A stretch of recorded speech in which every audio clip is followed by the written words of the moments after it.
আসসালামু আলাইকুম ওয়া রাহমাতুল্লাহি ওয়া বারাকাতুহু। ইতিহাস নিয়ে ইকরা বাংলার আয়োজন হিস্ট্রি অফ দ্য ডেতে সবাইকে স্বাগত। আজ আমরা ইতিহাসের পাতার ২৩ ডিসেম্বর নিয়ে কিছু জানব।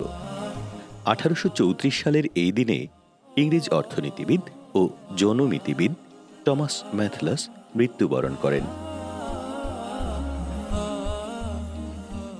১৯১৯ সালের আজকের দিনে গভর্নমেন্ট অফ ইন্ডিয়া অ্যাক্ট ১৯১৯ প্রবর্তন হয়।